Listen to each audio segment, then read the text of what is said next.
Bonjour à tous, aujourd'hui nous allons apprendre une petite leçon de morale de la cachérisation des ustensiles.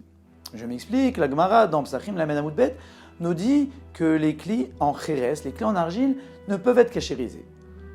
Les clis dans d'autres matériaux, de la même manière qu'ils ont reçu quelque chose, alors ils peuvent le sortir, kebolo carpolto. C'est-à-dire, par exemple, une casserole qu'on met sur le feu et faire bouillir des pâtes, fera à gala, on prendra cette casserole et on la mettra dans de l'eau bouillante. Par contre, le chérès, l'argile, lui, garde les choses en lui, il ne pourra jamais les sortir à 100%, c'est pour ça que nous pouvons cachériser et que nous devons les casser. Comme ça, la Torah nous dit que kli chérès ishaver, les ustensiles en argile doivent être cassés. Nos sages comparent la cachérisation des ustensiles avec la tchouva. De la même manière que des personnes ont fait des fautes, alors ils peuvent essayer de se réparer. Mais on voit que le kli chérès, l'argile, ne peut être cachérisable. C'est-à-dire qu'une personne qui est chérès, c'est quoi chérès? C'est de l'argile, mais aussi on peut l'assimiler au mot chéresh. Cheresh, c'est sourd, c'est-à-dire qu'il ne veut pas comprendre les signaux qu'on lui envoie. Souvent, Kadosh Baruch Hu envoie des signaux à une personne pour qu'il fasse tchouva. Mais il ne veut pas l'écouter. La seule manière qu'a Kadosh Baruch Hu de le guérir, c'est peut-être de le casser, c'est-à-dire de le faire mourir. Comme nous raconte l'histoire suivante, il y avait une personne qui voulait apprendre le langage des animaux. Il est parti voir Shlomo Amelech pour qu'il lui apprenne. Shlomo Amelech lui dit, c'est trop dangereux de savoir le langage des animaux. Il a dit, c'est pas grave, je veux le savoir. Et Shlomo Amelech lui a appris le langage des oiseaux. Et un jour, lorsqu'il se promena dans la rue, il entendit deux oiseaux qui parlaient et qui étaient en train de dire que la vache de cet homme allait mourir.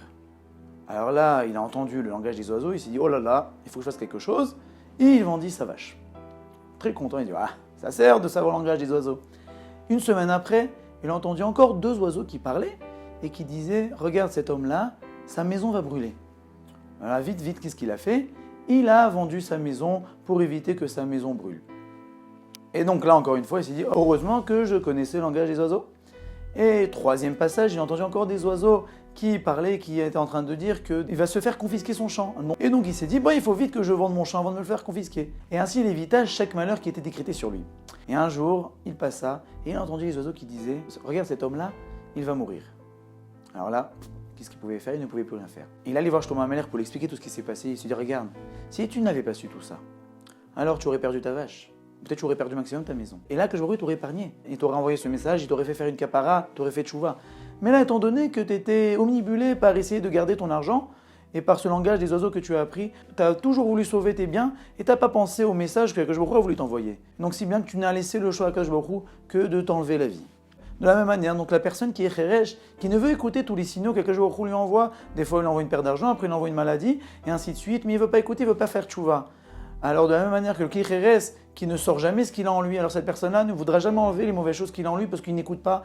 Alors là, la seule manière que Akadosh Baruch Hu aura de le purifier, c'est peut-être de lui enlever la vie. Donc évitons-nous ça et soyons à l'écoute de tout ce que Akadosh Baruch Hu nous envoie pour essayer de comprendre que veut Akadosh Baruch Hu de nous.